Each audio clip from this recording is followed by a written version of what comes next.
Hello viewers, আসসালামু আলাইকুম। আশা করি সবাই ভালো আছেন। আমি আজকে আবার আপনাদেরকে সম্পূর্ণ লফটের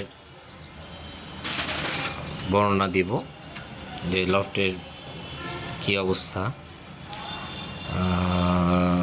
আমার সাথে আছে সুলেমান সম্রাট, এস লাইফ স্টাইল।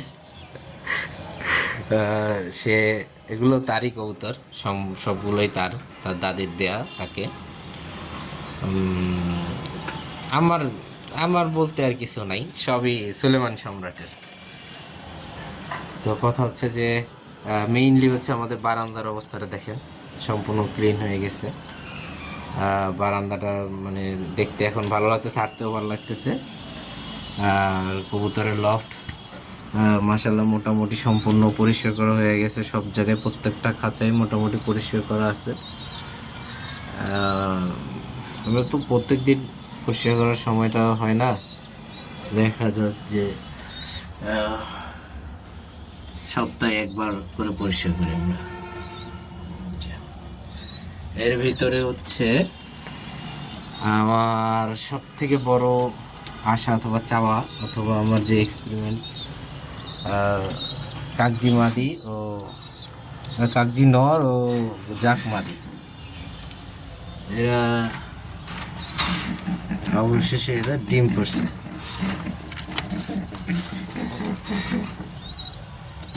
একটা ডিম পারছে, আজকে আর একটা ডিম পারার কথা, এখনো পারে নাই, আশা করি আর একটা ডিম পেরে ফেলবে। আর এই কবুতর জোড়ার দুইটা বাচ্চা ছিল।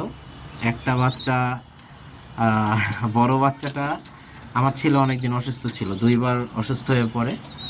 তো ওর শরীর অনেক দুর্বল ছিল, এই জন্য ওর মোমোকে রান্না করে খাওয়াই দিছে। আর একটা বাচ্চা হচ্ছে এইটা, যেটার হচ্ছে ঠোঁটে সমস্যা ছিল। এখন আবার এই বাচ্চাটার হচ্ছে ঠোঁটে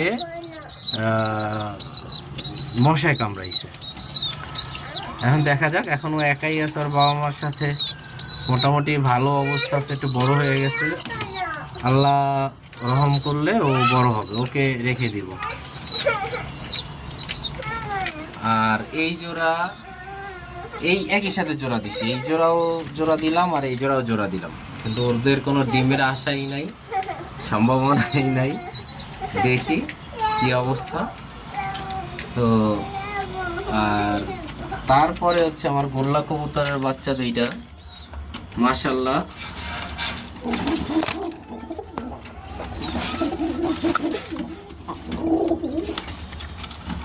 মাশাল্লাহ দেখেন, ওরা বাচ্চাদের খুব ভালো ভালো কেয়ার করে।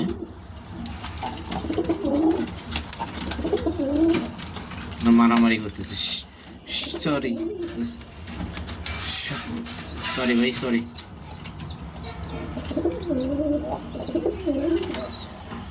আপনি রাগারাগি দৌড়ে পিড়াইতেছে, আমার উপরে রাগ, গোর উপরে জ্বালতেছে। আর এই হচ্ছে আমার রেসার কবুতর জোড়া। আপনারা জানেন যে ওর নিচে ডিম আছে, দোয়া করবেন।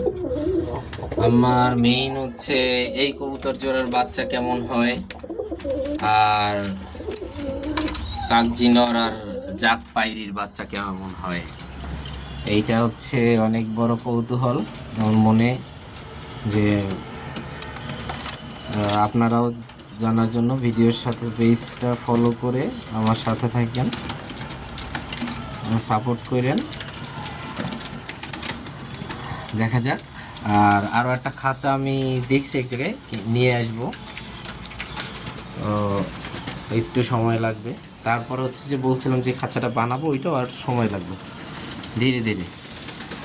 এটা এই ভিডিওতেই দেখছেন যে প্রথম দুইটা খাঁচা ছিল, দেন তিনটা চারটা করে এরকম, প্রথম দুই জোড়া কবুতর আর দুইটা নর ছিল, তারপরে হলো 4 জোড়া, এখন 5 জোড়া।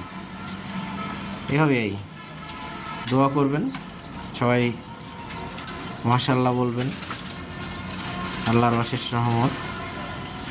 হ্যাঁ, এইখানে আমার এই বড় খাঁচা টানার পরেই মাশাল্লাহ লিখে দেব। সবাই ভালো থাকবেন। আল্লাহ হাফেজ।